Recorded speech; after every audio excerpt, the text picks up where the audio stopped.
Good afternoon.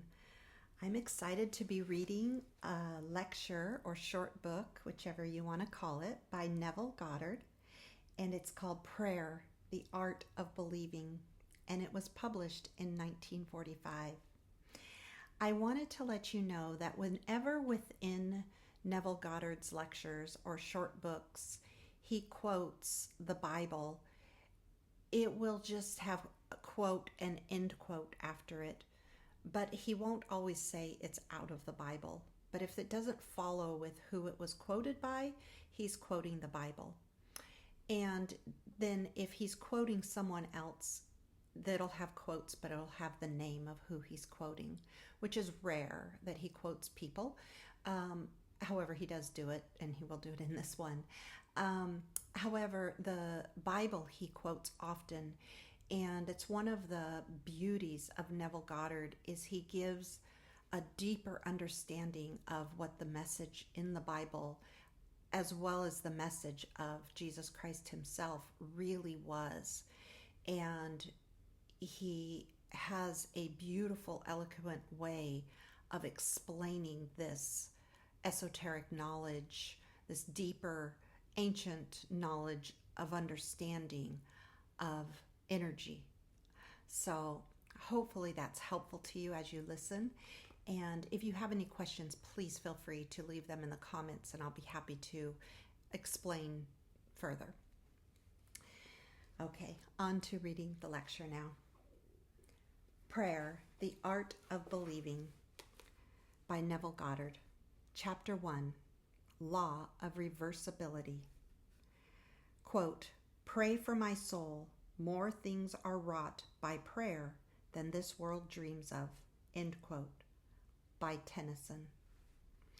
Prayer is an art and requires practice. The first requirement is a controlled imagination. Parade and vain repetitions are foreign to prayer. Its exercise requires tranquility and peace of mind.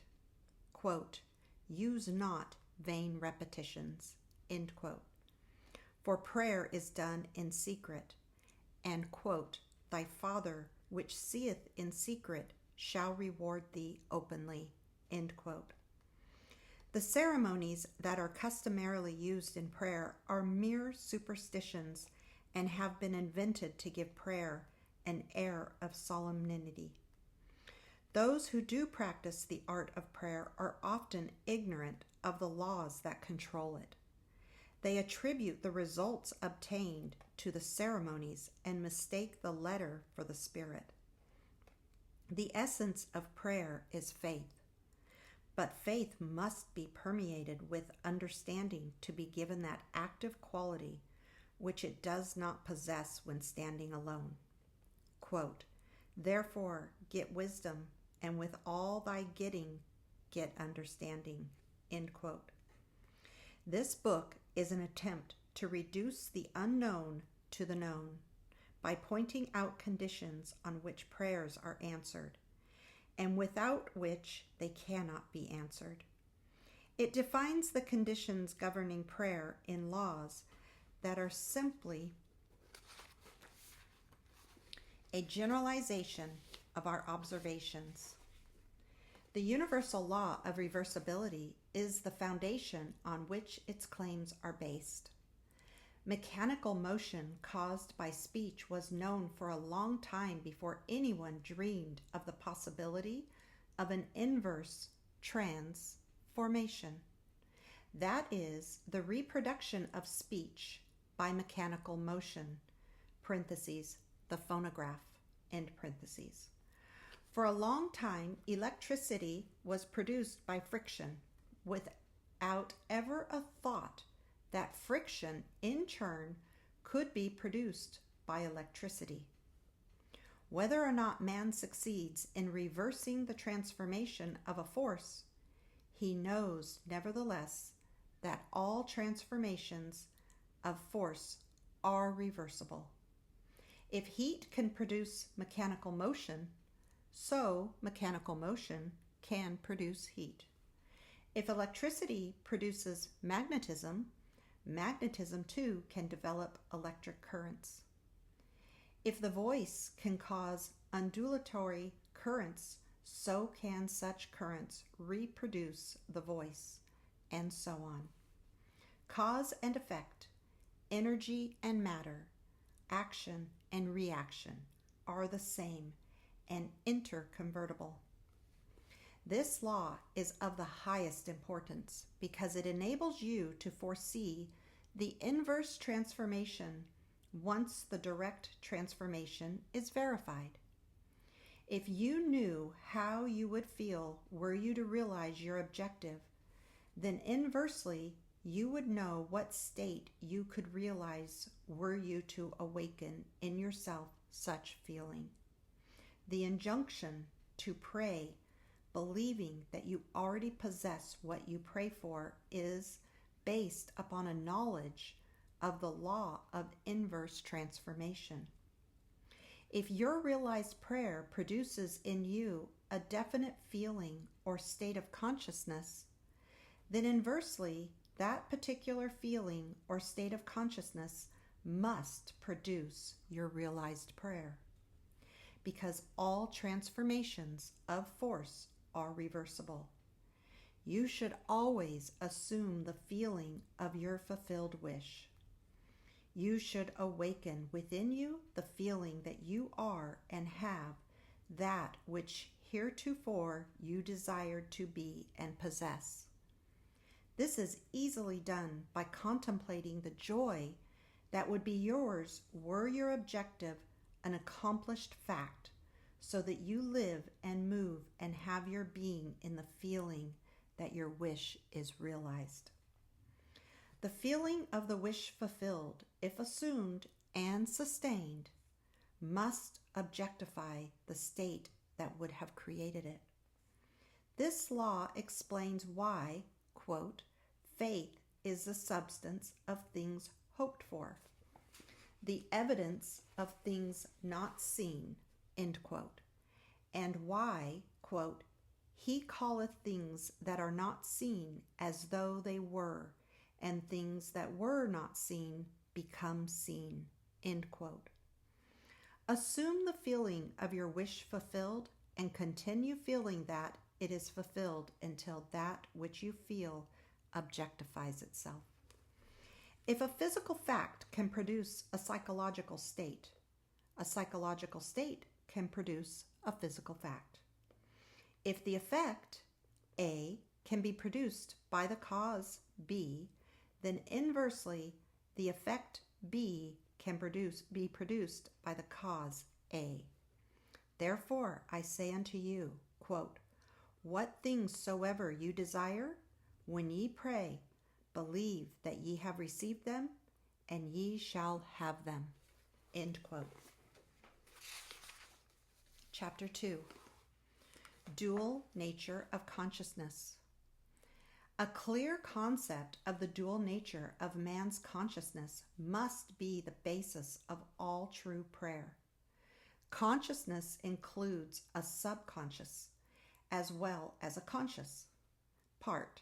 The infinitely greater part of consciousness lies below the sphere of objective consciousness. The subconscious is the most important part of consciousness. It is the cause of voluntary action. The subconscious is what a man is. The conscious is what a man knows.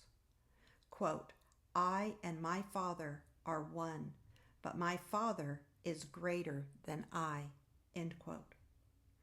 The conscious and subconscious are one, but the subconscious is greater than the conscious.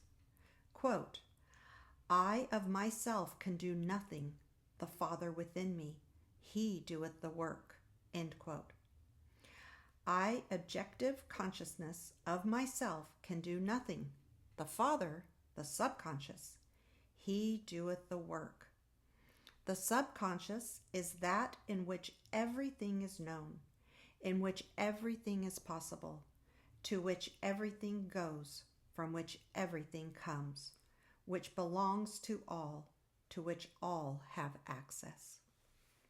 What we are conscious of is constructed out of what we are not conscious of. Not only do our subconscious assumptions influence our behavior, but they also fashion the pattern of our objective existence. They alone have the power to say, quote, "Let us make man objective manifestations in our image, after our likeness," end quote. The whole of creation is asleep within the deep of man and is awakened to objective existence by his subconscious assumptions. Within that blankness we call sleep, there is a consciousness in unsleeping vigilance. And while the body sleeps, this unsleeping being releases from the treasure house of eternity the subconscious assumptions of man. Prayer is the key which unlocks the infinite storehouse. Quote, "Prove me now herewith, saith the Lord of hosts, if I will not open you the windows of heaven and pour you out a blessing, that there shall not be room enough to receive it." End quote. Prayer modifies or completely changes our subconscious assumptions, and a change of assumption is a change of expression. The conscious mind reasons inductively from observation, experience, and education. It therefore finds it difficult to believe what the five senses and inductive reason deny. The subconscious reasons deductively and is never concerned with the truth or falsity of the premise, but proceeds on the assumption of the correctness of the premise and objectifies results which are consistent with the premise. This distinction must be clearly seen by all who would master the art of praying. No true grasp of the science of prayer can be really obtained until the laws governing the dual nature of consciousness are understood and the importance of the subconscious realized. Prayer, the art of believing what is denied by the senses, deals almost entirely with the subconscious. Through prayer, the subconscious is suggested into acceptance of the wish fulfilled, and reasoning deductively, logically unfolds it to its legitimate end. Quote, "Far greater is he that is in you than he that is in the world." End quote. The subjective mind is the diffused consciousness that animates the world. It is the spirit that giveth life. In all substance is a single soul, subjective mind. Through all creation runs this one unbroken subjective mind.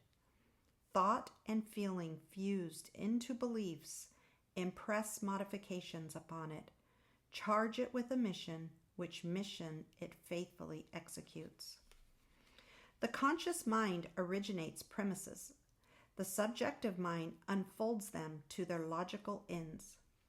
Were the subjective mind not so limited in its initiative power of reasoning, objective man could not be held responsible for his actions in the world. Man transmits ideas to the subconscious through his feelings. The subconscious transmits ideas from mind to mind through telepathy. Your unexpressed convictions of others are transmitted to them without their conscious knowledge or consent, and if subconsciously accepted by them, will influence their behavior. The only ideas they subconsciously reject are your ideas of them, which they could not wish to be true of anyone. Whatever they could wish for others can be believed of them, and by the law of belief which governs subjective reasoning, they are compelled to subjectively accept and therefore objectively express accordingly. The subjective mind is completely controlled by suggestion. Ideas are best suggested when the objective mind is partly subjective. That is, when the objective senses are diminished or held in abeyance. This partly subjective state can best be described as controlled reverie, wherein the mind is passive but capable of functioning with absorption. It is concentration of attention. There must be no conflict in your mind when you are praying. Turn from what is to what ought to be. Assume the mood of fulfilled desire, and by the universal law of reversibility, you will realize your desire. Chapter 3, Imagination and Faith. Prayers are not successfully made unless there is a rapport between the conscious and subconscious mind of the operator. This is done through imagination and faith.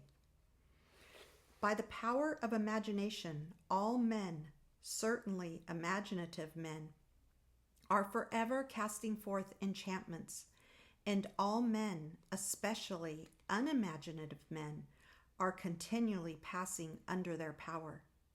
Can we ever be certain that it was not our mother while darning our socks who began that subtle change in our minds? If I can unintentionally cast an enchantment over persons, there is no reason to doubt that I am able to cast intentionally a far stronger enchantment. Everything that can be seen, touched, explained, and argued over is to the imaginative man nothing more than a means, for he functions by reason of his controlled imagination in the deep of himself, where every idea exists in itself and not in relation to something else. In him there is no need for the restraints of reason, for the only restraint he can obey is the mysterious instinct that teaches him to eliminate all moods other than the mood of the fulfilled desire. Imagination and faith are the only faculties of the mind needed to create objective conditions. The faith required for the successful operation of the law of consciousness is a purely subjective faith, and is attainable upon the cessation of active opposition on the part of the objective mind of the operator. It depends on your ability to feel and accept as true what your objective senses deny. Neither the passivity of the subject nor his conscious agreement with your suggestion is necessary. For without his consent or knowledge, he can be given a subjective order which he must objectively express. It is a fundamental law of consciousness that by telepathy we can have immediate communion with another. To establish rapport, you call the subject mentally. Focus your attention on him and mentally shout his name, just as you would to attract the attention of anyone. Imagine that he answered and mentally hear his voice. Represent him to yourself inwardly in the state you want him to obtain. Then imagine that he is telling you in the tones of ordinary conversation what you want to hear. Mentally answer him. Tell him of your joy in witnessing his good fortune. Having mentally heard with all the distinctness of reality that which you wanted to hear, and having thrilled to the news heard, return to objective consciousness. Your subjective conversation must awaken what it affirmed. Quote, "Thou shalt decree a thing, and it shall be established unto thee." End quote. It is not a strong will that sends the subjective word on its mission so much as it is clear thinking and feeling the truth of the state affirmed. When belief and will are in conflict, belief invariably wins. Quote, "Not by might, nor by power, but by my spirit, saith the Lord of hosts." End quote. It is not what you want that you attract. You attract what you believe to be true. Therefore, get into the spirit of these mental conversations and give them the same degree of reality that you would a telephone conversation. Quote, if thou canst believe, all things are possible to him that believeth. Therefore, I say unto you, what things soever you desire when you pray, believe that ye receive them, and ye shall have them. End quote.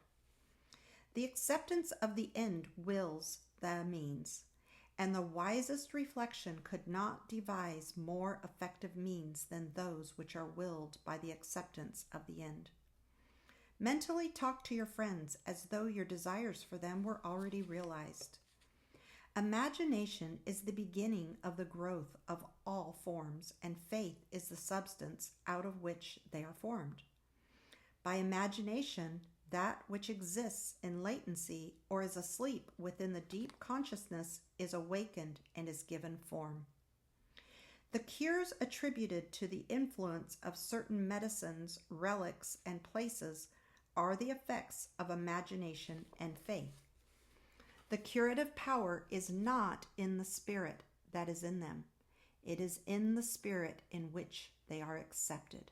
Quote, the letter killeth, but the spirit giveth life. End quote. The subjective mind is completely controlled by suggestion. So whether the object of your faith be true or false, you will get the same results. There is nothing unsound in the theory of medicine or in the claims of priesthood for their relics and holy places. The subjective mind of the patient accepts the suggestion of health conditioned on such states, and as soon as these conditions are met, proceeds to realize help. Quote, according to your faith be it done unto you, for all things are possible to him that believeth. End quote. Confident expectation of a state is the most potent means of bringing it about. The confident expectation of a cure does that which no medical treatment can accomplish. Failure is always due to an antagonistic autosuggestion by the patient, arising from objective doubt of the power of medicine or relic, or from doubt of the truth of the theory. Many of us, either from too little emotion or too much intellect, both of which are stumbling blocks in the way or prayer, cannot believe that which our sense deny. To force ourselves to believe will end in greater doubt. To avoid such counter-suggestions, the patient should be unaware, objectively, of the suggestions which are made to him. The most effective method of healing or influencing the behavior of others consists in what is known as, quote, the silent or absent treatment, end quote. When the subject is unaware, objectively, of the suggestion given him, there is no possibility of him setting up an antagonistic belief. It is not necessary that the patient know, objectively, that anything is being done for him. From what is known of the subjective and objective process of reasoning, it is better that he should not know objectively of that which is being done for him. The more completely the objective mind is kept in ignorance of the suggestion, the better will the subjective mind perform its functions. The subjective subconsciously accepts the suggestion and thinks he originates it, proving the truth of Spinoza's dictum that we know not the causes that determine our actions. The subconscious mind is the universal conductor which the operator modifies with his thoughts and feelings.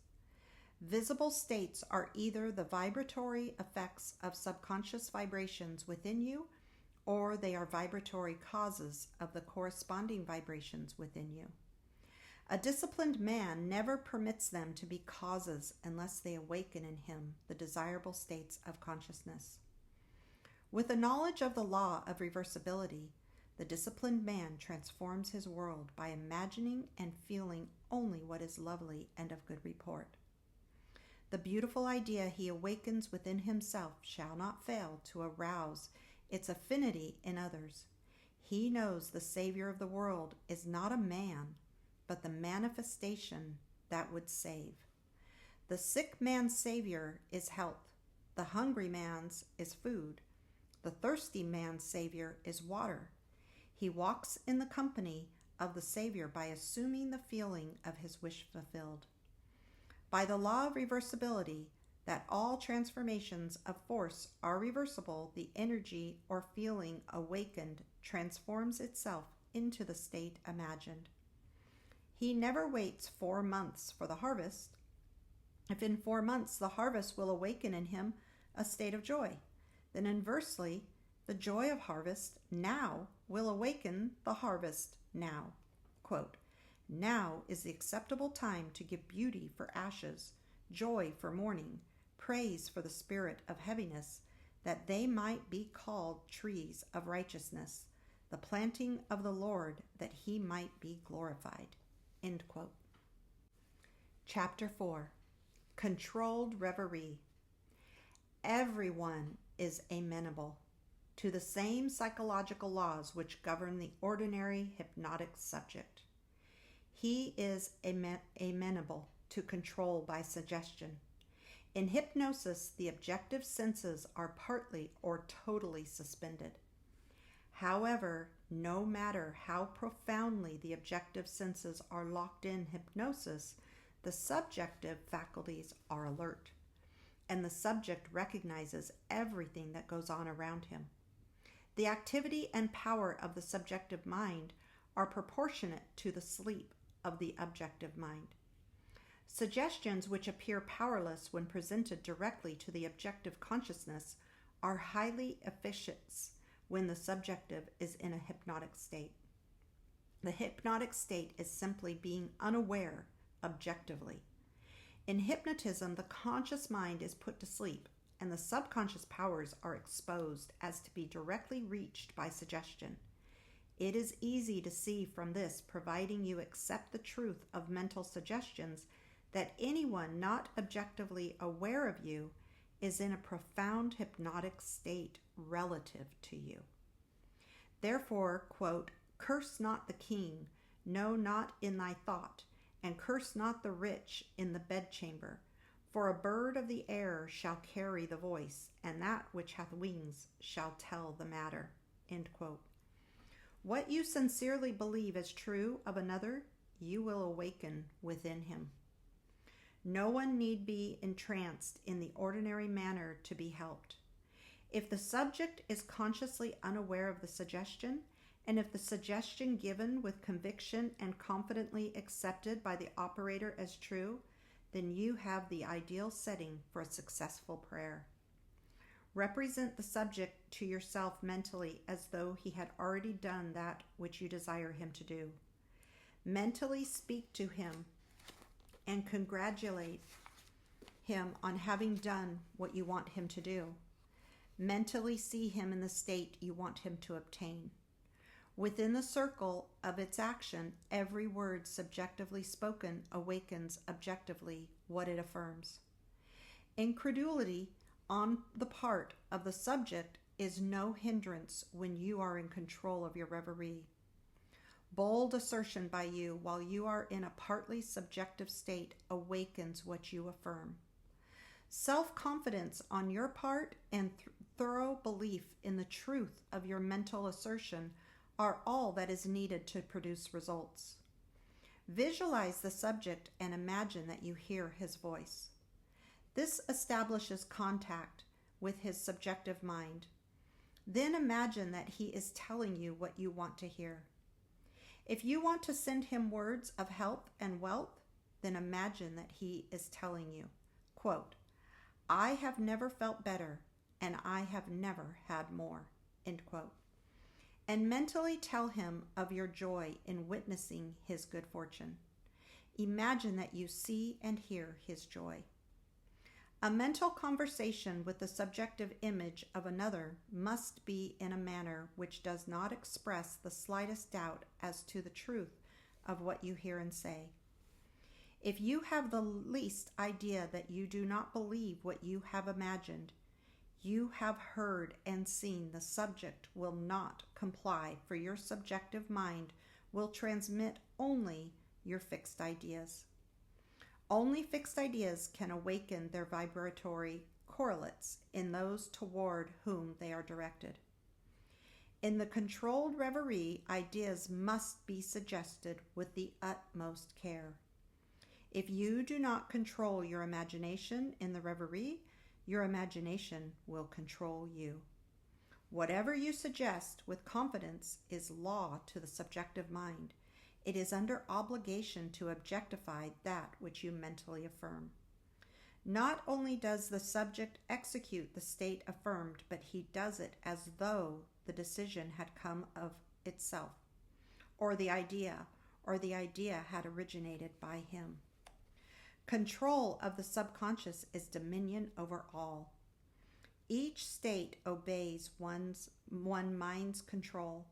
Control of the subconscious is accomplished through control of your beliefs, which in turn is the all-potent factor in the visible states. Imagination and faith are the secrets of creation. Chapter 5. Law of Thought Transmission. He sent his word and healed them and delivered them from their destructions. Sorry, that was a quote. I'll say that over. Quote, he sent his word and healed them and delivered them from their destructions. End quote. He transmitted the consciousness of help and awoke its vibratory correlate in the one toward whom it was directed. He mentally represented the subject to himself in a state of help and imagined he heard the subject confirm it. Quote, for no word of God shall be void of power. Therefore hold fast the pattern of helpful words which thou hast heard. End quote. To pray successfully, you must have clearly defined objectives. You must know what you want before you can ask for it. You must know what you want before you can feel that you have it. And prayer is the feeling of the fulfilled desire. It does not matter what it is you seek in prayer, or where it is, or whom it concerns. You have nothing to do but convince yourself of the truth of that which you desire to see manifested. When you emerge from prayer, you no longer seek, for you have, if you have prayed correctly, subconsciously assumed the reality of the state sought, and by the law of reversibility, your subconscious mind must objectify that which it affirms. You must have a conductor to transmit a force. You may employ a wire, a jet of water, a current of air, a ray of light, or any intermediary whatsoever. The principle of the photophone, or the transmission of the voice by light, will help you to understand thought transmission, or the sending of a word to heal another. There is a strong analogy between a spoken voice and a mental voice. To think is to speak low. To speak is to think aloud. The principle of the photophone is this. A ray of light is reflected by a mirror and projected to a receiver at a distant point. Back of the mirror is a mouthpiece. By speaking into the mouthpiece, you cause the mirror to vibrate. A vibrating mirror modifies the light reflected on it. The modified light has your speech to carry, not as speech, but as represented in its mechanical correlate. It reaches the distant station and impinges on a disc within the receiver. It causes the disc to vibrate according to the modification it undergoes, and it reproduces your voice. Quote, I am the light of the world. End quote. I am the knowledge that I exist is a light by means of which what passes in my mind is rendered visible. Memory, or my ability to mentally see what is objectively present, proves that my mind is a mirror, so sensitive a mirror that it can reflect a thought. The perception of an image in memory in no way differs as a visual act from the perception of my image in a mirror. The same principle of seeing is involved in both. Your consciousness is the light reflected on the mirror of your mind, and projected in space to the one of whom you think. By mentally speaking to the subjective image in your mind, you cause the mirror of your mind to vibrate. Your vibrating mind modifies the light of consciousness reflected on it.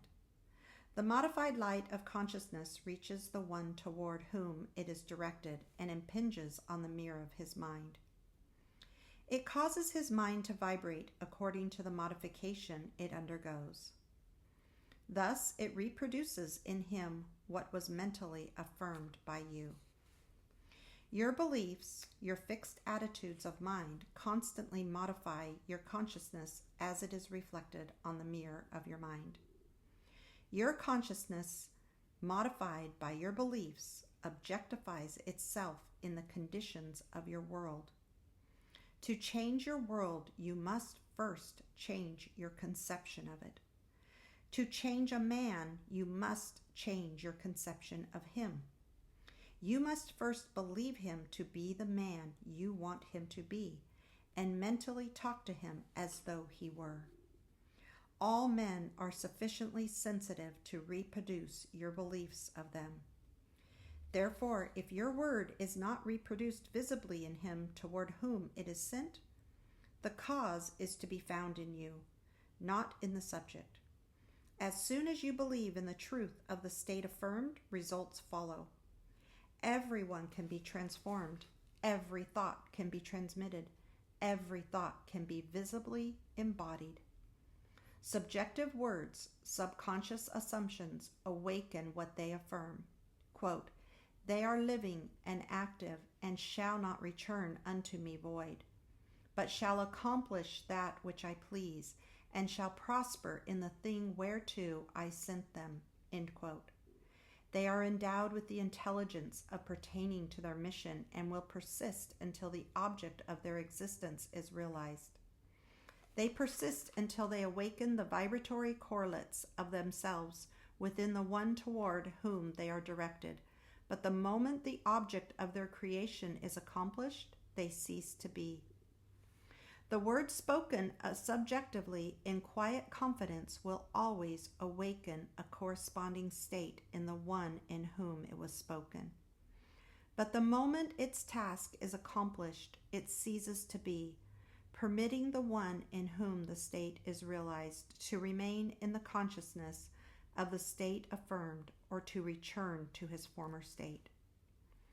Whatever state has your attention holds your life. Therefore, to become attentive to a former state is to return to that condition. Quote, "Remember not the former things, neither consider things of old." End quote. Nothing can be added to man, for the whole of creation is already perfected in him. Quote, "The kingdom of heaven is within you." End quote. Quote, "Man can receive nothing except it be given him from heaven." End quote. Heaven is your subconsciousness. Not even a sunburn is given from without. The rays without only awaken corresponding rays within. Were the burning rays not contained within man, all the concentrated rays in the universe could not burn him. Were the tones of health not contained within the consciousness of the one whom they are affirmed, they could not be vibrated by the word which is sent. You do not really give to another. You resurrect that which is asleep within him. Quote, "The damsel is not dead, but sleepeth." End quote. Death is merely a sleeping and forgetting. Age and decay are the sleep, not death, of youth and health. Recognition of a state vibrates or awakens it. Distance, as it is cognized by your objective senses, does not exist for the subjective mind. Quote, "If I take the wings of the morning and dwell in the uttermost parts of the sea, even there shall they hand lead me." End quote. Time and space are conditions of thought. The imagination can transcend them and move in a psychological time and space. Although physically separated from a place by thousands of miles, you can mentally live in the distant place as though it were here. Your imagination can easily transform winter into summer, New York into Florida, and so on. Whether the object of your desire be near or far, results will be the same.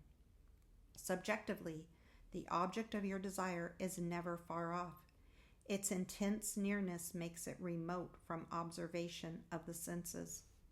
It dwells in consciousness, and consciousness is closer than breathing and nearer than hands and feet. Consciousness is the one and only reality. All phenomena are formed of the same substance, vibrating at different rates. Out of consciousness, I as man came, and to consciousness, I as man return.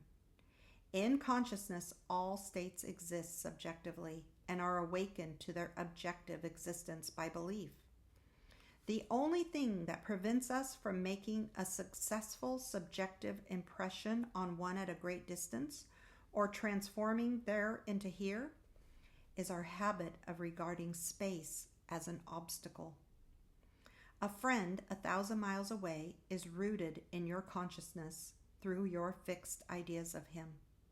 To think of him and represent him to yourself inwardly in the state you desire him to be, confident that this subjective image is as true as it were already objectified, awakens in him a corresponding state which he must objectify. The results will be as obvious as the cause was hidden. The subject will express the awakened state within him and remain unaware of the true cause of his action. Your illusion of free will is but ignorance of the causes which you act. Prayers depend upon your attitude of mind for their success and not upon the attitude of the subject. The subject has no power to resist your controlled subjective ideas of him unless the state affirmed by you to be true of him is a state he is incapable of wishing as true of another. In that case, it returns to you, the sender, and will realize itself in you. Provided the idea is acceptable, success depends entirely on the operator, not upon the subject who, like compass needles on their pivots, are quite indifferent as to what direction you choose to give them. If your fixed idea is not subjectively accepted by the one toward whom it is directed, it rebounds to you from whom it came. Quote, "Who is he that will harm you, if ye be followers of that which is good? I have been young, and now I am old, yet have I not seen the righteous forsaken, nor his seed begging bread." End quote. Quote, "There shall no evil happen to the just." End quote. Nothing befalls us that is not of the nature of ourselves. A person who directs a malicious thought to another will be injured by its rebound if he fails to get subconscious acceptance of the other. As ye sow, so shall ye reap. Furthermore, what you can wish and believe of another can be wished and believed of you, and you have no power to reject it if the one who desires it for you accepts it as true of you. The only power to reject a subjective word is to be incapable of wishing a similar state of another. To give presupposes the ability to receive. The possibility to impress an idea upon another mind presupposes the ability of that mind to receive that impression. Fools exploit the world. The wise transfigure it. It is the highest wisdom to know that in the living universe there is no destiny other than that created out of imagination of man. There is no influence outside of the mind of man. Quote, "Whatsoever things are lovely, whosoever are of good report, if there be any virtue and if there be any praise, think on these things." End quote. Never accept as true of others what ye would not want to be true of you. To awaken a state within another, it must first be awake within you. The state ye would transmit to another can only be transmitted if it is believed by you. Therefore, to give is to receive. You cannot give what you do not have, and you have only what you believe. So to believe a state as true of another not only awakens that state within the other, but it makes it alive within you. You are what you believe. Quote, give and ye shall receive. Full measure pressed down and running over. End quote. Giving is simply believing. For what you truly believe of others, you will awaken within them. The vibratory state transmitted by your belief persists until it awakens its corresponding vibration in him of whom it is believed.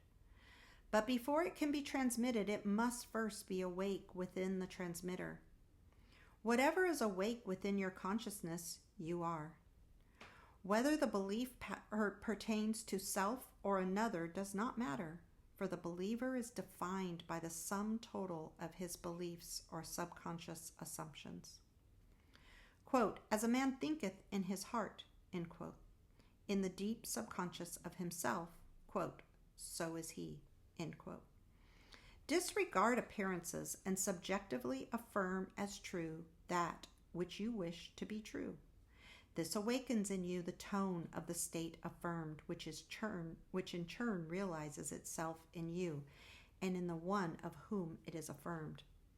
Give, and ye shall receive. Beliefs invariably awaken what they affirm. The world is a mirror wherein everyone sees himself reflected. The objective world reflects the beliefs of the subjective mind. Some people are self-impressed best by visual images, others by mental sounds, and still others by mental actions. The form of mental activity which allows the whole power of your attention to be focused in one chosen direction is the one to cultivate until you can bring all to play on your objective at the same time. Should you have difficulty in understanding the terms, quote, visual images, end quote, mental sounds, end quote, and, quote, mental actions, end quote, here is an illustration that should make their meanings clear. A imagines he sees a piece of music, knowing nothing at all about musical notations. The impression in his mind is purely visual image. B imagines he sees the same piece, but he can read music and can imagine how it would sound when played on the piano. That imagination is mental sound. C also reads music and is a pianist, and as he reads, he imagines himself playing the piece. The imaginary action is mental action. The visual images, mental sounds, and mental actions are creations of your imagination, and though they appear to come from without, they actually come from within yourself. They move as if moved by another, but are really launched by your own spirit from the magical storehouse of imagination. They are projected into space by the same vibratory law that governs the sending of a voice or picture. Speech and images are projected not as speech or images, but as vibratory correlates. Subjective mind vibrates according to the modifications it undergoes by the thought and feelings of the operator. The visible state created is the effect of the subjective vibrations. A feeling is always accompanied by a corresponding vibration. That is a change in expression or sensation in the operator. There is no thought or feeling without expression. No matter how emotionless you appear to be, if you reflect with any degree of intensity, there is always an execution of slight muscular movements. The eye, though shut, follows the movements of the imaginary objects, and the pupil is dilated or contracted according to the brightness or the remoteness of those objects. Respiration is accelerated or slowed according to the course of your thoughts. The muscles contract correspondingly to your mental movements. This change of vibration persists until it awakens a corresponding vibration in the subject, which vibration then expresses itself in a physical fact.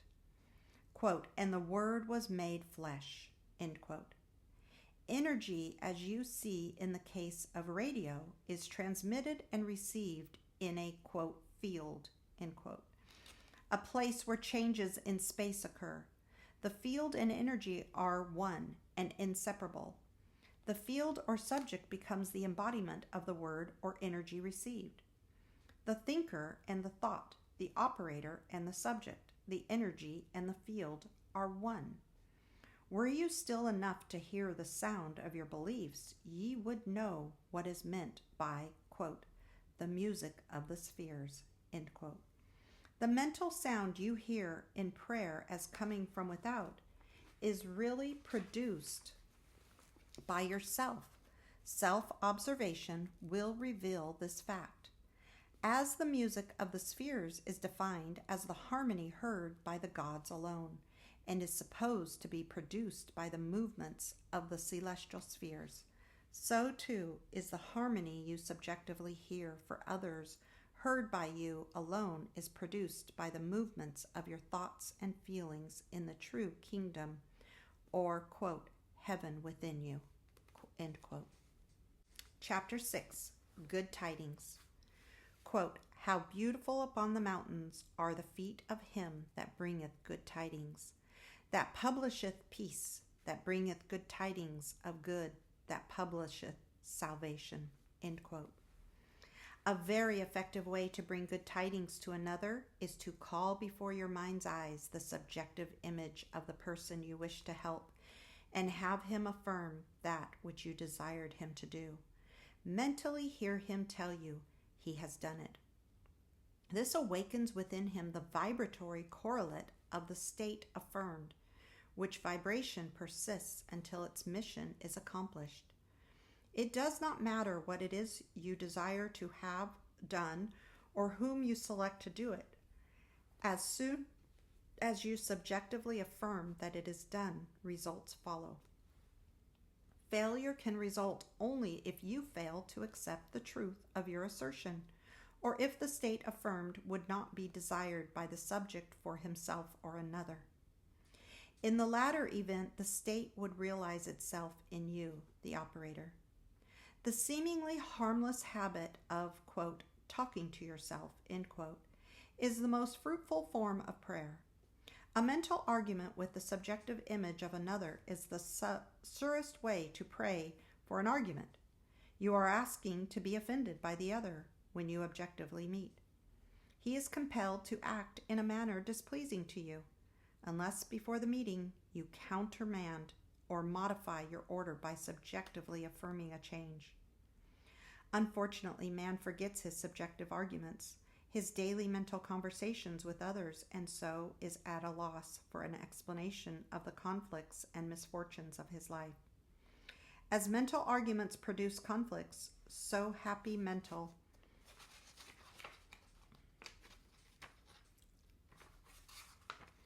conversations produce corresponding visible states of good tidings. Man creates himself out of his own imagination.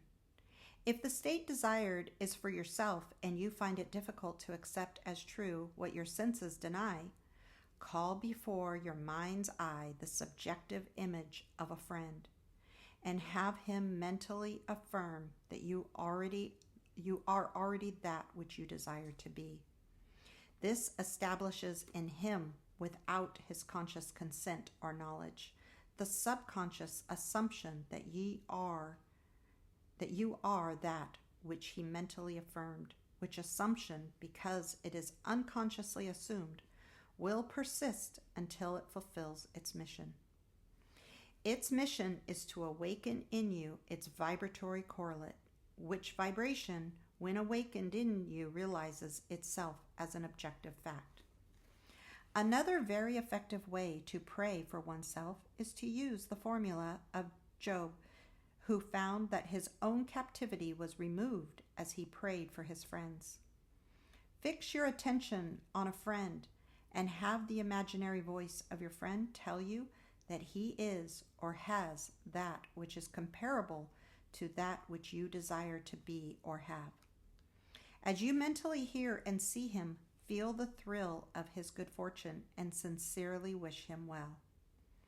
This awakens in him the corresponding vibration of the state affirmed, which vibration must then objectify itself as a physical fact. You will discover the truth of the statement, quote, "Blessed are the merciful, for they shall receive mercy," end quote. Quote, "The quality of mercy is twice blessed. It blesses him who taketh and him who giveth," end quote. The good you subjectively accept as true of others will not only be expressed by them, but a full share will be realized by you. Transformations are never total. Force A is always transformed into more than a force B. A blow with a hammer produces not only a mechanical concussion, but also heat, electricity, a sound, a magnetic change, and so on.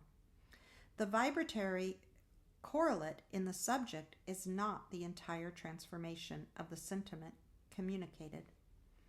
The gift transmitted to another is like the divine measure, pressed down, shaken together, and running over, so that after 5,000 are fed from the 5 loaves and 2 fish, 12 baskets full are left over.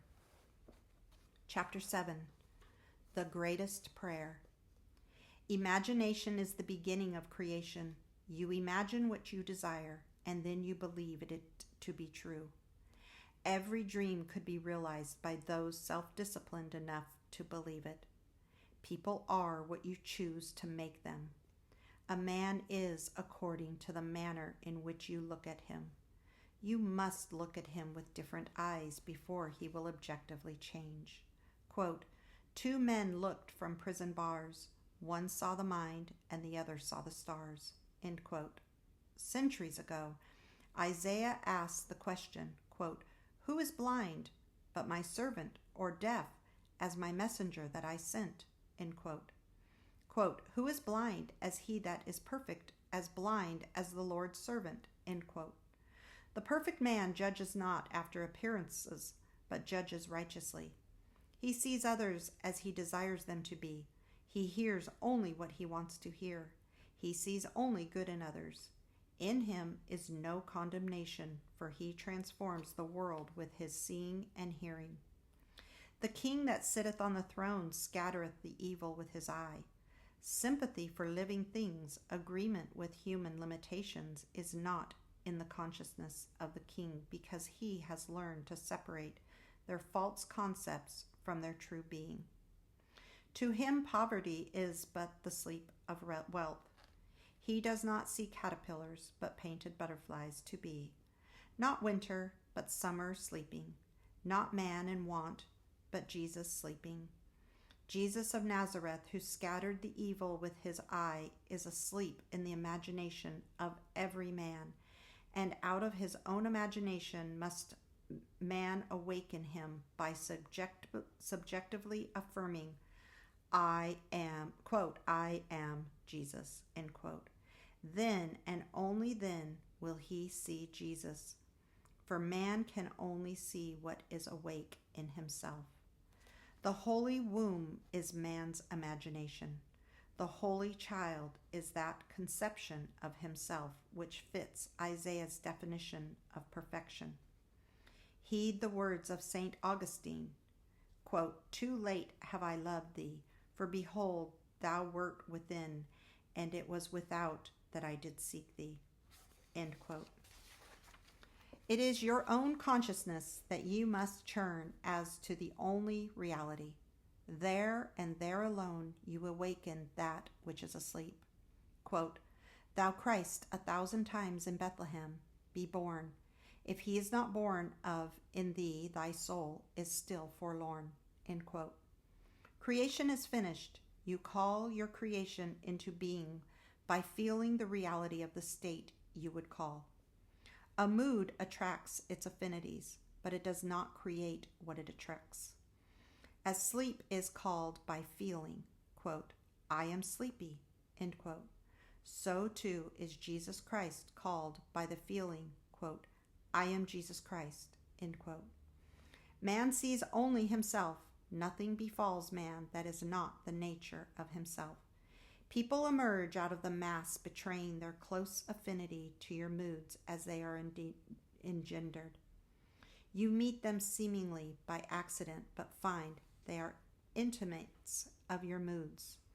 Because your moods continually externalize themselves, you could prophesy from your moods that you, without search, would soon meet certain characters and encounter certain conditions. Therefore, call the perfect one into being by living in the feeling, quote, I am Christ, end quote. For Christ is the one concept of self through which can be seen the unveiled realities of eternity. Our behavior is influenced by our subconscious assumption respecting our own social and intellectual rank and that of the one we are addressing. Let us seek for and evoke the greatest rank, and the noblest of all is that which disrobes man of his morality and clothes him with uncurbed immortal glory. Let us assume the feeling, quote, I am Christ, end quote, and our whole behavior will subtly and unconsciously change in accordance with the assumption. Our subconscious assumptions continually externalize themselves, that others may consciously see us as we subconsciously see ourselves, and tell us by their actions what we have subconsciously assumed of ourselves to be. Therefore, let us assume the feeling, quote, I am Christ, end quote, until our conscious claim becomes our subconscious assumption that, quote, we all with open face beholding as in a glass the glory of the Lord are changed into the same image from glory to glory, end quote. Let God awake and his enemies be destroyed. There is no greater prayer for man. And that's the end. Amazing information in there, very deep, and I just leave you all with being able to go within and say your prayers for yourself, say your prayers for your other, and move into the imagination and imagine that those prayers for yourself and others are done. All right, namaste.